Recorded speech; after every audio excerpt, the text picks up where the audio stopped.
Write Night is a talk show with published authors, writers, and content creators discussing both the creative and technical sides of writing, as well as the industry surrounding it, from novels to screenplays to comics and more.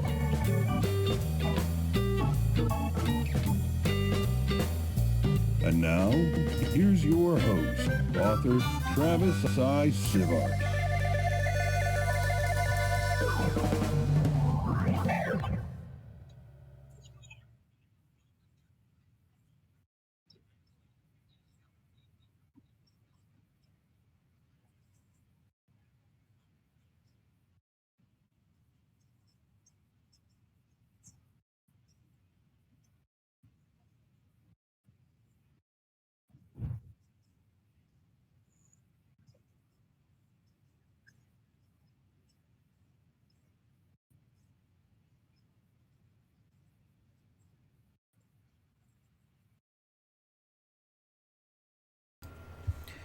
Hey everybody, and welcome to Write Night. Tonight's topic is covers, and I'm Travis I. Sivart, author of incredible series. Tara's heard this all before. Look at her face. Incredible series such as Portals and Silver and Smith. You can find me by a simple Google search or going on to Amazon. Now let me introduce these other two, or actually have them introduce themselves. And while they're doing that, guys, let us know right here in chat what you're reading, writing, or creating. Robert, can we start with you? We can. Hey, everybody. My name is Robert Turk. I am an author and role-playing game designer. My publishing company is Wicked Clever, and I write all sorts of books and role-playing games. And passing it over to Tara. Hey, good evening. This is Tara Moeller. I am Dreamer-in-Chief at Dreampunk Press. I am also a published author. I have, right under the pen name, E.G. Gaddis. Please check out the latest, The Mechanics of Life, and you can read the first chapters at dreampunkpress.com. And then a quick little public service announcement while everybody types out what they're reading, writing, or creating. I do want to remind chat that we are recording a podcast live with you as our interactive audience. So if you have questions or comments, throw them into chat. And as long as they're either A, amusing, or B, relevant, they'll probably get read off on air. For anybody listening on a podcast, I do want to let you guys know that we do have a live and interactive chat audience if you didn't pick up on what I was just saying. If you guys hear this noise, that means Travis wants to read some comments and he wants to interrupt somebody to do it. So if you hear that bell, if you'll make way for a quick comment or a long comment, I'd much appreciate it. I think that's all the preface we need. So let's cover covers. It's if somebody said, what's the one thing you can tell me about a book cover that a author should know, Tara, what would you tell them? One thing. Gotta catch attention. Okay, Robert? Gotta catch immediately. A cover is a place you can spend your money and consider it well spent. You have to have a good-looking cover. A book catches my eye. If I don't know the author, if I have never heard of them before, it's the cover that draws me in. And if it's a crappy cover, I'm just going to walk past it. Very good. Now, either of you want to expand on those two thoughts there? So, Tara, yours was... Well, this allows us to blow it up now. I just wanted that one quick punch point of advice. Tara? So, do the research on the genre that you're writing in. I'm going to talk real brief. A lot of what Dreampunk Press puts out is young adults. So we go take a look at what other publishing companies are putting out, and just so that it helps identify that it's a YA book, but then don't copy it exactly. You got to kind of still put your own spin on the cover. Absolutely. If I can jump in there for a second. Mm-hmm. I recently, last year, maybe the year before, the pandemic squished all time together on me. published my first middle grade novel.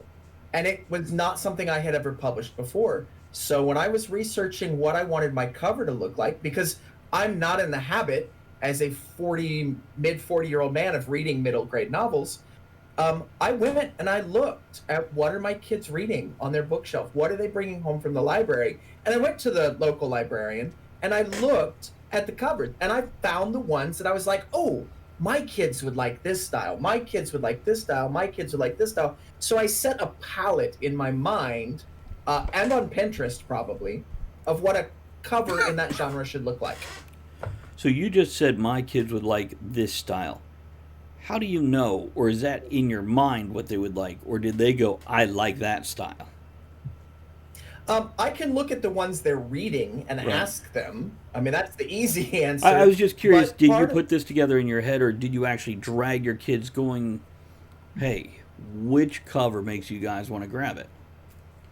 Oh, so I didn't do that with books, but when I was looking at artists, I did ask my kids, hey, looking between these artists, which one do you like the best?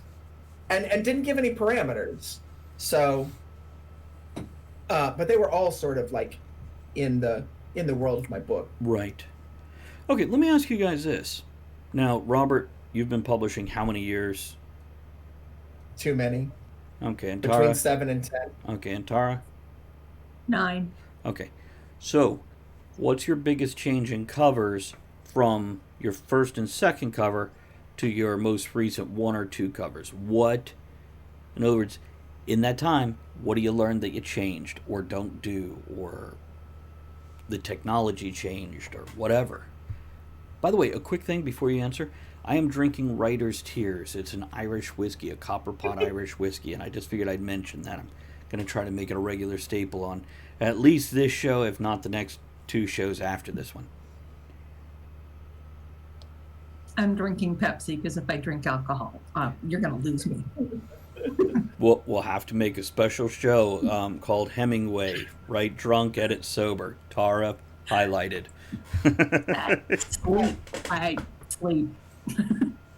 And since we're talking about it, I actually mixed things up tonight, and I'm drinking spiced rum with just a splash of peanut butter whiskey because I wanted to see how they blended together. What kind of spiced rum? Bacardi. It used to be known as Oakhart, which I liked it when it was Oakhart. They just changed the name. The formula is still the same. So it's not my favorite spiced rum ever, but I find it blends well with things. I don't know, Tara. It sounds like he's defending it a whole lot right there. I don't know. He won me at peanut butter. Was that peanut butter whiskey? Or Yes, screwball peanut butter whiskey. It's my new favorite thing. Hold on while I yank the reins and put us back on the covers. Okay, sorry, We can discuss that after the show, though. Definitely discuss that after the show. Make a note. Tara, biggest change or thing you've learned? I hand things over to Momo. Do not hand things? Grayson Press has a graphic specialist Okay. that does a lot of the covers. And I usually say I have an idea of what a cover should be, or the other author has an idea in their head. And then, my recommendation always to the authors are give the ideas to our graphic person and, let the artist do their thing. Now, our artist, our graphics person has been doing a lot and just redid a lot of our covers. Oh, really? When we published the last in the Vampire Chronicles, we redid all the covers for the trilogy. Now, it's the same art, it's the same basic look and feel, but we standardized the fonts on the covers to help emphasize that, when the first book was published, it was one book. Wasn't planning on a second book, wasn't planning on a third book until I had people who read the first book go, oh, are you going to tell us, are we going to learn about Edwin? And I'm like, I can tell you about Edwin. So one of the big things is that I've learned is that if you're writing a series, if you're writing a trilogy, you have to have a certain amount of consistency in the books, in the covers, to help unify them. And it's something I'd never, I in the back of my head, I knew it. Because when you would go in and you would see, a trilogy or a series, there was consistency. But it wasn't something that, flashed and went, oh, we're all the same, because they were different enough. So I think that's a big thing that I personally have learned, is that if it's going to be a trilogy, a duology even, or a series, is you need consistency within that set. I learned that in my early to mid-teens by reading the Dragonlance Chronicles. Oh, yeah. They look like they belong together. They do, versus the Piers Anthony Xanth books that were just, again, depending which cover version you got and whatnot. Yeah. Okay, so Robert, what about you over the past 7 to 10 years? What's the biggest change or the biggest thing you've learned that you don't do anymore? Sure. Well, my first couple of covers for the Gandersnitch books, Completely Inappropriate Tales of Gandersnitch the Goblin, and then How Gandersnitch the Goblin Almost Saved Christmas, I did not have a cover budget, so I have a designer's eye, I have an artistic eye, and I know enough graphic design that I relied heavily on font to catch your attention, draw you in. The cover looks interesting, the title is interesting. And there was a textured background. I think the first Gandersnitch book had like a brown, leathery looking texture with something going on over top of it. I found some old Victorian stamps and essentially faded them out. So it was an interesting cover, but what grabbed you was the font, was the title. And you were like, I want to know more, because that's what caught my eye. Now, in my production life, I have budgets, so I can hire artists to put good art on the cover, and let that draw people in more than big fonts. And an artistic eye, yeah. Yeah. So so now I still have to do the layout and the design of the cover on top of the art that the artists give me, but I can now hire professionals to give me cover art. Very good. Andrea in chat asked, what's the main thing you would say to do and don't do when creating a cover? They're thinking about well, go ahead, Robert. I got one. Unless you are a big published author, and I'm talking Stephen King, J.K. Rowling, the big guns, your name on that cover is not the most important thing. It might be to you, it might be to your mom, but the title and the art is way more important. I have picked up so many books that I thought the title was the author's name, because there it is, huge, big, it's the thing that draws your eye, and then it's like, what's the name of this book? And you don't know. So that would be my thing. Your name is not the most important thing on that cover. By the way, before I let Tara jump in on this, I remember when George R.R. Martin came out with, I don't know, the third damn edition of the covers of the Ice and Fire series. And it was like, here's a sword on a red background, here's a chair on a gold background, here's a goblet on a silver. I hated him. I have no interest in reading the book from that cover. I don't care how big he is or how famous he is. Either one. Diet or popularity doesn't matter to me. Just saying. I don't care how big you are. Get a better cover. Get an interesting cover. Tara? So when you go out and decide to commission someone to do art for you, so you're getting a little bit, you're getting a little bit of a budget.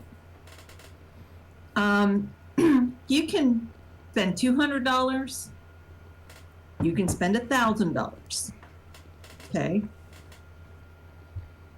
If you're not, watch your budget, because a $200 piece of art might actually work better for your cover than $1,000 piece of art. Sorry, go ahead. And make sure when you're commissioning this artist that they know how to make art for a book cover. Absolutely. The art cannot fill the entire page. You cannot have detail everywhere. You need place to put the title. Right. You need a place to put the author's name. Also. And it needs to be, it can't be square. Right. And also, if it's going to have a figure or anything on it and you're going to do a wraparound cover, that figure needs to be on the right 2/5. Oh, yeah. 2/5. Not the right third, not the right half, the right 2/5. Or if it's on the left, it's got to be able to be flipped and reversed. Right. So yeah, it definitely makes a difference there. And a few comments here. Wordwin says, get thumbnails and sketches. Tell them what you like and don't like. Provide examples, many examples. You're paying the money. Make sure they give you what you want. And here's what I'll say to that. A good artist is going to be able to work with you, and hopefully you'll be able to work with a good artist. So many people come out and they go, I've done this, by the way. I want 1 billion details in this cover. An artist should be, I get it, I understand what you're asking for, but you're going to lose everything. That artist should be able to artistically guide somebody who's a wordsmith instead of a artsmith. So have the discussion, open the discussion, and hopefully, well, like anything, the relationship with the other person you're working with will make the difference. Now, what about, did either of you, and I'll let you comment on that in a second, but also lead into, did you guys say what not to do with the cover? I sort of covered both. Okay. Don't put your name in huge font. That's not the important thing. Right, But, makes sense. I would say what to do. That was my what not to do. What to do on a cover is start from a template. And if you're self-publishing, all of the big companies will provide you with a template ready to go that puts your guidelines and everything else in there. And make sure you get the right template, because if you're doing a cover for a hardback book, those are different dimensions than a softback book or paperback, and you're going to have wraparound. So that figure that you may have thought, oh, this looks great, it's perfectly centered, actually shifts 1/2 inch to 1 inch towards the spine because you didn't count for wraparound. So start with a template. You will save so much time and frustration. And if you're working with a cover artist, give them that template and urge them to use it. Very good. Or if you found an artist who knows how to do covers, okay? Morven doesn't really use a template. Morven has made their own template, and they understand how to calculate spine width.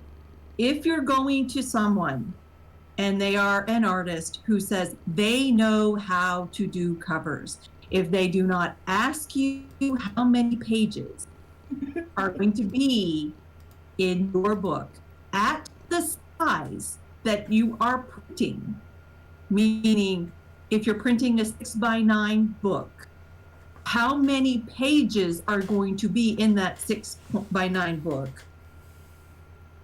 Run in the other direction. They don't understand covers. Maybe they understand covers for ebooks, And but that's they very do different. not understand covers for hard copy. And if you're Also- doing a hard cover, it's important to have that. And it's very important to get your spine calculated properly. Also, when you're working with somebody, not only the spine for the hardback, which is different for the paperback and the ebook that doesn't even have one, so you have to have a good. Sorry, that's the cat stepping on the bell. Wants to say something. But also, while you're there working with that artist, even if you're not doing it right now, get that square cover shot with the title and your name on it for 2 reasons. A lot of social media works with squares. Mm-hmm. B, if you do an audiobook down the road, instead of having to cheap ass crop your cover where you're going to lose something and then try to refit the words on in the right place in the right way, have them do all of it at the same time. There was another question here. Actually, it's prefaced by a comment. I got a book at the thrift store because the cover caught my eye. I read it and then purchased the other 7 books in the series. An interesting cover with a good font is important in my opinion. Violet_Ivy cheered. X100. Hey, Violet Ivy, good to see you. Thank you for supporting the channel. And pardon us, we are recording the, what are we doing? Podcast. So bear with us as we go on with this. Colors or fonts that work and ones that should be avoided, says Andrea after commenting on the good font and an interesting cover. Make sure it's a readable font. Yeah. Define that better, because they're all readable on a white page, aren't they? So I have seen a lot of fantasy, magical story, YA and new adult covers lately. And they have so many tails and swirls, and there's some of them you look at it and I cannot figure out what the title is frickin' saying. Mm-hmm. While it's pretty, and yes, it kind of helps relay the idea of fantasy and magic and Romance whatnot for the story that's inside.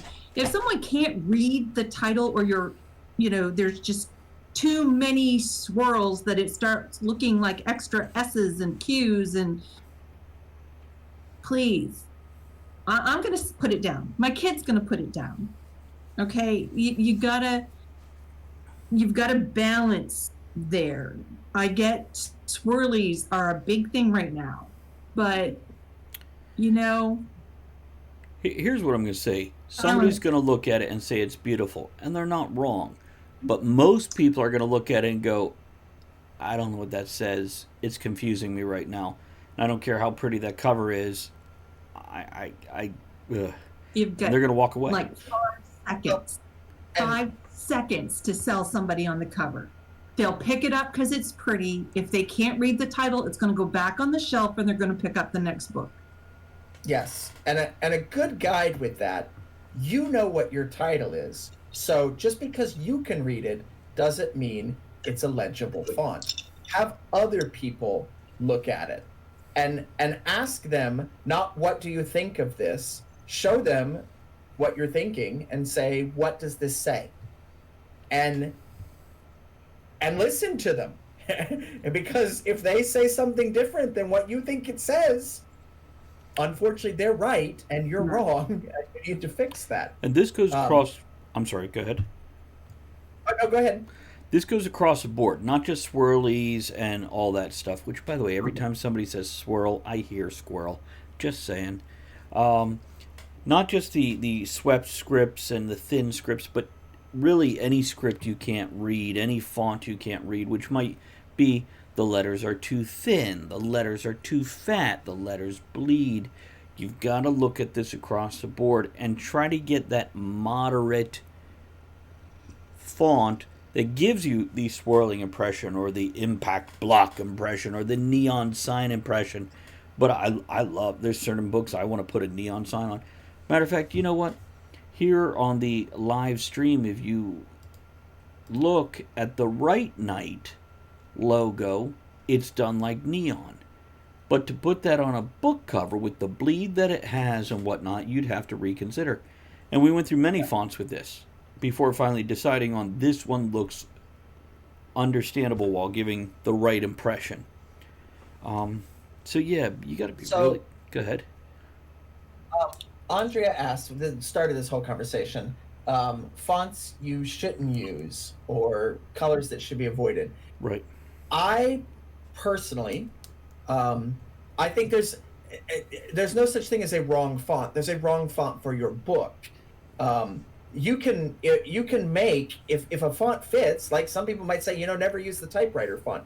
But if your book is about a character writing a screenplay, it works. Like, think adaptation. That's the typewriter font, and it's a great font for that book. A book that I love, that's a middle grade book, Frog Kisser. It has one swirl in the F. It's a beautiful gilded. It makes kids want to pick it up because it's magical. There's a swirl in there. You don't have to avoid all swirls. There's fonts for every story. What I find myself is I never use an off-the-shelf font. There's easy ways to tweak it, to change the kerning, to change the spacing, the width and the height of the letters, squish them together. Making a title using a font on a cover is graphic design. And if you're just using the off-the-shelf, meant for reading on a page kind of font, you're not going to get the most out of that. I hope that makes sense. Absolutely. Okay, so let's we've hit a lot of the questions. We got one more question here. By the way, Witch's Door says, I have this OCD issue where I have to have a certain type of font for certain stories sometimes. Yeah, I think we all do. We've got a creative idea of what links our words to a visual medium, and beyond that, the cover after it. Andrea also threw an opinion about author photo on the back cover. Should you put inside last page? And we'll get to that in one moment here. But after we answer these couple of things, I really want to open it up to our individual wisdom and experience, to the things that we wish we had known or want to help people or tell people. Our go-to bucket of advice when somebody says, oh, cover, and what falls out of our mouths. But first, let's start picture or no picture, or where does the picture go, or is it required? Author picture, yes or no? Author picture, oh. What's that? I don't. I'm sorry, you both spoke at the same time. Let's start with Tara. I said it's not required. And it's my opinion. I don't think it's required. Robert? I don't do it because that would be, especially inside the back cover, that's a printing cost. That printing on the inside of your cover, that's not needed. That's money that I'm not big enough. As many books as I sell in a year, I'm not big enough to spend money on that. Does it look cool? Do I like seeing what some of my favorite authors look like? Occasionally, especially when I think the person that's writing is a guy and they turn out to be a girl. That's always kind of nifty, but I don't know that it's needed. 30 years ago, it was very cool to get a picture of your author because we didn't have the internet like we do now. We have the internet now. It is not required, or in my opinion, even necessarily recommended to put your picture up there. Because frankly, most readers, until you're big and famous and popular, or their favorite author, even if you're teeny and niche, nobody cares. They didn't pick up the book to look at my face. They picked up the book to read a story, an interesting cover, a good font that blended well, or whatever. But, yeah, and my opinion is, if they want to see my picture, they can come stalk me on social media like a normal person. There you go. Now. And that's what I kind of wanted to bring up a little bit. Go ahead. Go ahead. Because Robert mentioned, he thinks it's neat when he realizes that an author he thought was male is actually female. And in some genres, if you're writing romance and you have a feminine sounding name, you're probably good. If you're a guy writing romance, you probably want a feminine sounding pen name. Yep. You don't want your picture on the back with if you're male and you have a feminine sounding pen name. And in some genres, You know what? I You're a think, female. if I may, Yep. unless you're writing gay romance, then maybe it's okay. Oh, okay. Yes. And I'm going to Yes. clarify that right there because Yes. the world Thank has you. opened a lot. And sorry to interrupt, and I realize that's obvious, especially to us that we discuss this. Tara, you were not slighting anybody; you were just rolling, and I get that. But I felt like I had to interrupt. Go on, please. No, that is a good point. I was specifically addressing cishet romance. Right, and I got that. But Written for women. Yes, but Dreampunk Press, I really should have qualified that better. But for some genres, for say military sci-fi, Yeah. romance. if you have there's a presumption that it will be written by men who are probably formerly in the military, in which case, hey, put your old military picture on there if it's been approved for release. And so that's why a lot of times when you have an author name, it's initials and a last name. Right. So when, and I guess the point I'm kind of trying to make is if you want your picture on it on the back of the book, go for it. Just understand there can be implications for your potential readers. There are men who will read military sci-fi only if it's written by men. If they pick it up and they see their feminine author name or a girl's picture on the female picture on the back, they're going to put it back on the shelf. But just reality. That's with a certain generation. With the newer generation, and of course some of the people across the board, that's a generalization and a stereotype of a reader. But I think in this changing world, not all the time, but it might create an interesting niche. If you're writing het cis romance and you're a male, put your male picture on it, you might garner a little extra attention because of that, just like if you're writing military sci-fi and you're a female. Though I really feel like the military sci-fi for a female, and maybe I'm deluded, maybe I'm just extra hopeful, I feel like that stereotype is being eroded away. Just be prepared for the possibility of, if you're on social media, they will come find you. Yeah. And I mean, by the way, I'm on a couple of Twitter feeds, and it'll happen. Yeah. Some men do not like what they consider their space being invaded that way, and just be prepared and ready and think about it before you do that, because you've got to be ready. I have a review on a steampunk book of mine that says, got this book for free, didn't bother to read it, I don't think steampunk should be a genre, I picked it up by mistake, 1 star. The bottom line is assholes exist everywhere. And one of them is going to pop up and get in your space. It's going to happen. Whether you're huge or small, whether you're doing everything right or everything wrong, it's going to come down at some point. So what I would say to all of that is be intentional with your choices. Yes.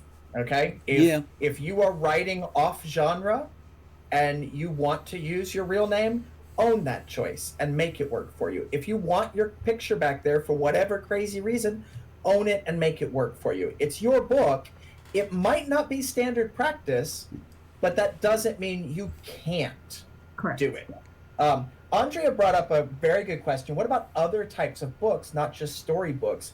And what I could say, seeing academic books, design books, and things like that, it does seem, or it used to be standard practice, to include a picture of the author in a more academic piece. Wordowin says in a tech book, you don't put your photo on it. So most crafting books have a photo on it. So it depends. What are you writing for? Novels, short stories, they don't need them. But 5 or 10 years ago, Again, you couldn't grab that author's name and Google and get 50 pictures of them. Yeah. Now you Right. can. So it might be viable and it might be reasonable to put it on there even now. But it's not required. Yeah. If Yeah, there's not pictures required. of you out there, they will come. They will find you. They're gonna find you. They will steal your picture and put a It's not mustache on It's it. not a sale/no sale kind of thing, whether you Right. have your author picture on the back or not. So, going back to your bucket of experience and advice when it comes to book covers. So, Tara, I know you wanted, we talked a little bit before the show. You definitely want to talk about some of the costs and contracts and stuff like that. Robert, you mentioned specifically how it looks on a shelf. I want to make sure we hit these points, but before we get to those specific points that you guys went, I want to make sure we hit this one. Somebody walks up and asks you about, what's your general advice? What's your general go-to dissertation on it? And we have about 10 minutes left, or we bust the show barrier and roll past it. So just so you guys know where we're at. Who wants to? So sum up all the points in 5 minutes and then pass it over to Tara. Plus the other thing you wanted to touch on. Go. Sure. Okay. So if somebody were to come up to me and ask, "What's my general advice on a cover?" It would be know your limitations, and that's on anything to do with self-publishing. Know your limitations, and don't be afraid to hire an expert. You can't do it all. Wear as many hats as you can, and then get a professional. If you can't do the design and the layout, hire somebody to do it. If you have to go to a website and buy a pre-made cover from an artist for $50, if that's what you can get, do it. So be deliberate with your position, with your choices, and pass off the things you cannot do. So what I wanted to say about shelf position, because this is something I was not aware of when I first started writing. Specifically, it applies to role-playing games and the covers on those books. I was doing it instinctually on my novels and short stories without realizing it, because I was looking at what I liked and sort of mimicking that. This is what a book should look like. I better make sure my book looks like this. But you have zero control of how your book is displayed in a store. Now, it's your own booth at a convention, on your website, on an ebook, that's 100% your control. But in a physical format in a store, you have zero control. Oftentimes, your book is going to be shoved in a shelf vertically with a whole bunch of other books. So you want to make sure that that spine title is catchy and easy to read. And really, you don't have a whole lot else on there. Maybe a small publishing logo, maybe your last name, but you want that title, and it's got to be in a font that grabs them and pulls them in so that it stands out from the books on either side. If your book is facing out on a shelf, there may actually be another book in front of it. So you tend to want your title at the top, so that if they stack books 2 or 3 deep in a tier, you can read the titles. And on my first role-playing games, I put the titles at the bottom because it looked better. And I had some store owners complain that they said, we can only put your book in the front of our shelves, or else nobody's going to buy it because they don't know what it is. Cha-ching. And Well part done. of me's like, part of me's like, that's awesome. So my book's always in the front. It's not always going to be in the front. And if my book gets placed in the back, it doesn't get sold because nobody knows what it is. So that's what I wanted to say on shelf placement. Make sure that your book catches the eye, even if you're just looking at it from the side, even if you're just looking at the top half or the top third of the cover. That's your real estate space that needs to be recognized. And by the way, by eye-catching, once again to clarify, a very easy to read font on that spine. If it's fancy, that's fine, but functionality over fancy. Absolutely. And then my last thing before tossing it over to Tara, and I think this will sort of tie into what she wants to talk about, is how to find those cover artists. And when you hire a cover artist, an editor, anybody that's working on your book, a layout artist, and yes, you can actually hire layout artists to do the design aspects of your book. That's a business arrangement that needs a contract. And if you don't know how to write a contract, that's okay. There's this thing called the internet, and you can find all sorts of pre-written contracts ready to go for just about everything. An off-the-shelf contract is fine your first couple of times. A trap that I have fallen in with cover contracts is approaching artists that don't normally do covers, but I really love their art and I know it will work for this. They are, generalizing here, there are a lot of artists out there that are not used to working for hire, which is what you want when you're paying for a cover. And what that means is you pay the artist, you assume the rights. You own it because they got paid for it. There's all sorts of other things you can do, licensing and whatnot. And I have licensed art for covers before because I really wanted this artist to work on it. And artists are taught in art school, oh no, work for hire bad. All right. Own the rights to your art. And in most things that makes sense. In publishing, it doesn't make any damn sense. All right. They don't need to own this cover that they did for you for $200, $300, $400. You give them the right to make prints of it. You give them the right to use it in their portfolio. You basically share rights, but you can use it on your book in perpetuity as long as you're publishing that book. I've licensed and not just some your covers. book, but your coffee cups, your postcards, your Correct. prints, your T-shirts, and so on. You give full rights. You just give them the ability to kind of do the same marketing stuff, but never to sell it to another person for a book cover. Correct. I have licensed, and one cover, the license to come up. And because of the pandemic, I haven't sold as many copies of that book as I had wanted to. So I'm about to have to relicense a cover that hasn't made me a whole lot of money. But it's a great cover. Go ahead, Travis. Yeah. This is going back to he's something Tara, you've been on with Aaron. Aaron would say this. Keep in mind, everything you spend to publish a book, and even if you're going Amazon where you're like, oh, I didn't pay a thing, you did pay a thing.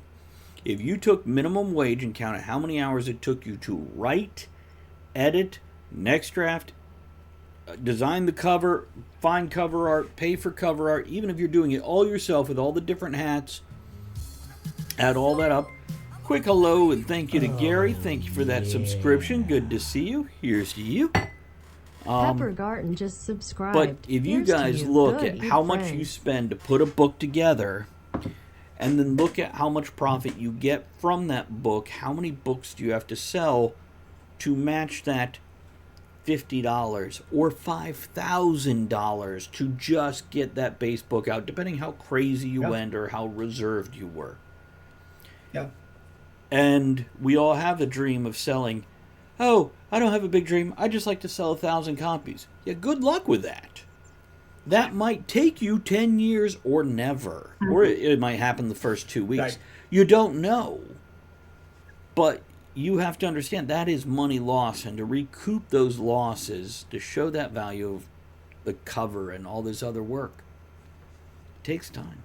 Tara, why don't you take the dance floor and bust a move here?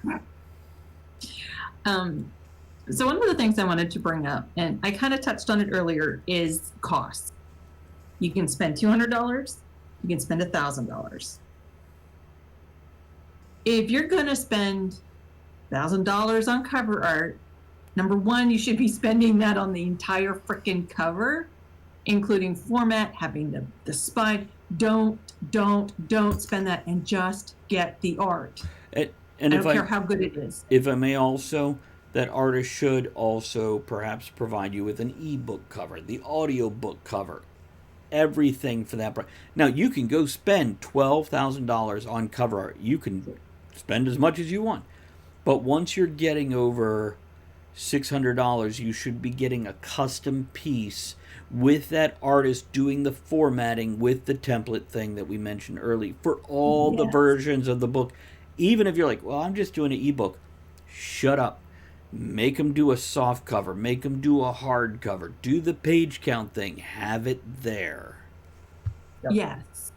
I mean, and if you do decide I'm only doing an ebook, like you said, you want square for Instagram. You want the dimensions. You want something that's long and wide for your Girlfriend. For your Facebook cover. I was close. Okay, have them do that, especially if there's that money. But know who you're getting. They might do lovely art. I have an author, and this is, and I'm not going to name names. I'm not going to name titles. I'm just going to really briefly give you the synopsis. They spent almost $1,000 for art for their first book.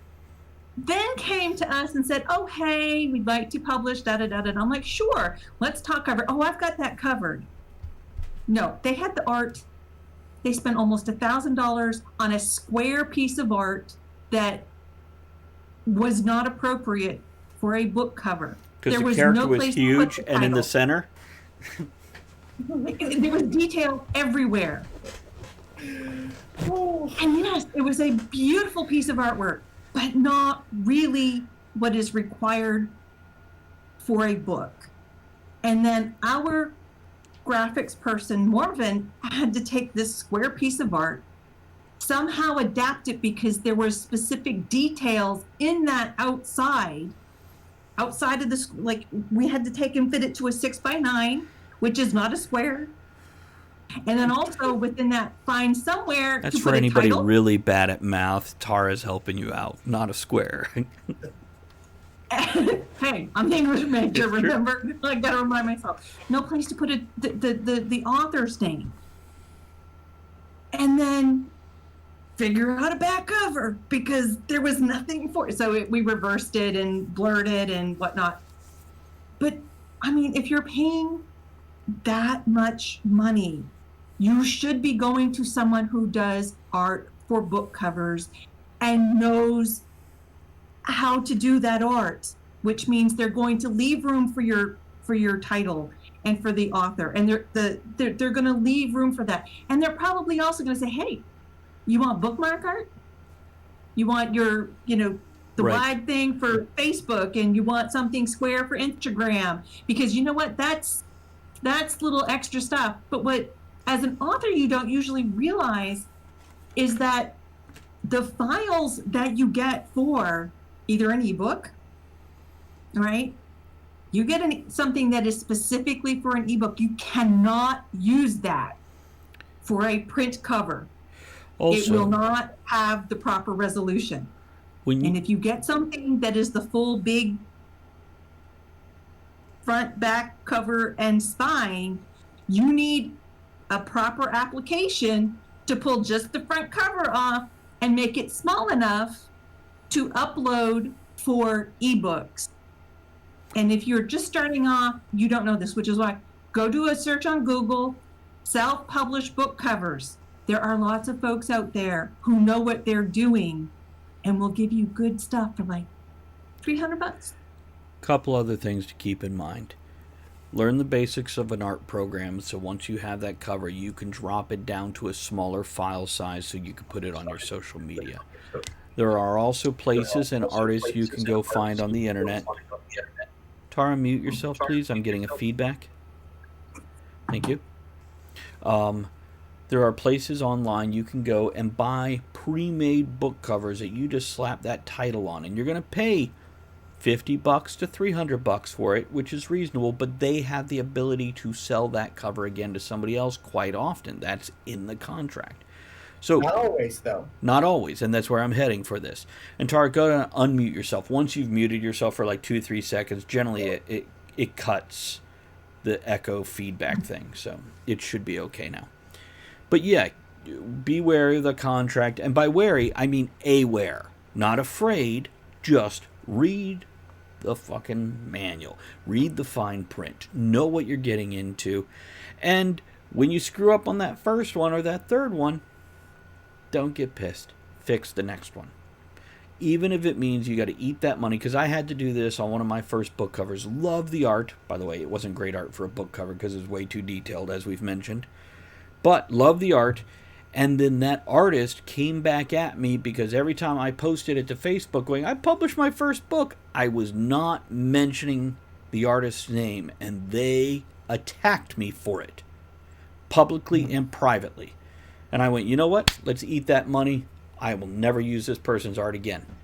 And you learn. You make that next contract a little better, a little more clear, a little more concise. Okay, closing thought. Go ahead, Robert. Fine artists. There are some amazing fine artists out there. I'm friends with so many artists that are not book artists, and I have gone to one of them.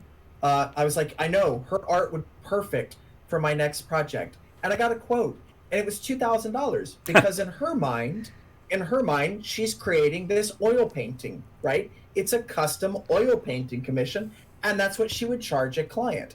It's not a book cover. She is an amazing artist, but she's not the only artist. Right. And she's not the only one that does that style. A good artist, and you got to find them that work in the style, but I ended up going with somebody else that did their own art, but they used the same medium, so it got that sort of feel I was going for. And I paid way less than $2,000.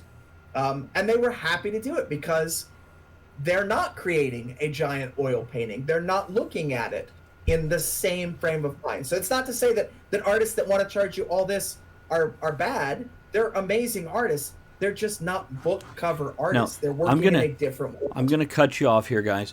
We need to do a whole nother show on handling artists. Yeah, because absolutely. I'm suddenly wanting to follow in Robert's footsteps here and talk about this and this and this. But that's not for tonight. Let's get any final thoughts, recaps, or things you feel you missed. Get about 30 to 90 seconds each, and then we're going to do the outro and call it a wrap on this show. Robert?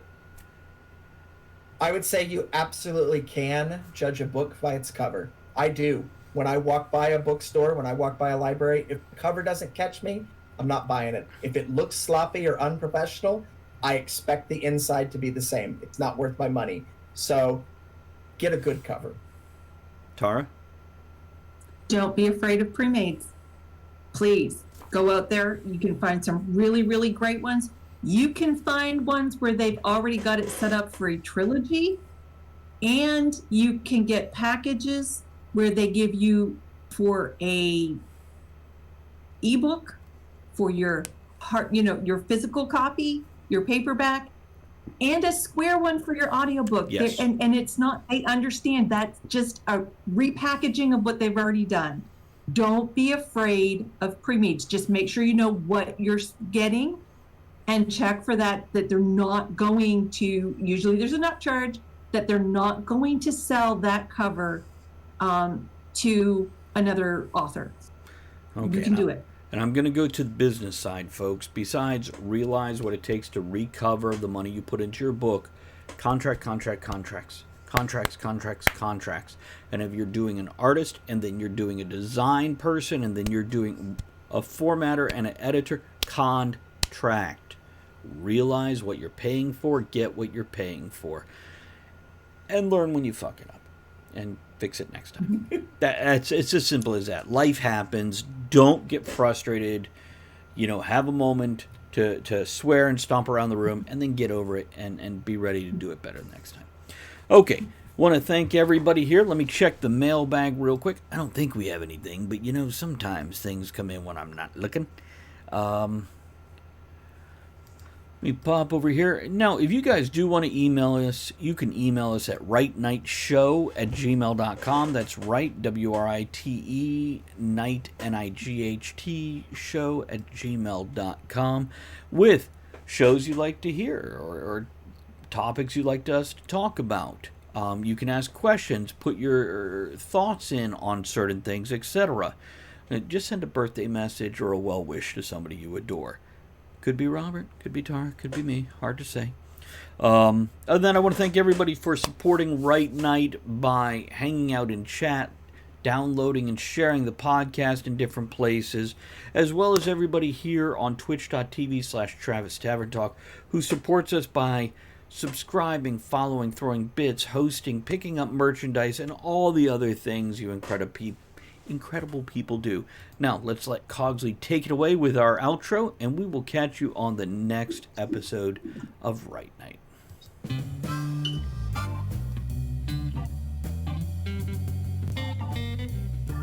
Thank you for joining author Travis I. Sivart and the other writers, content creators, and all-around amazing people for our discussion here on Write Night. Join us again soon, and until you do, make sure you create with passion, enjoy the journey, and remember, every night can be right night.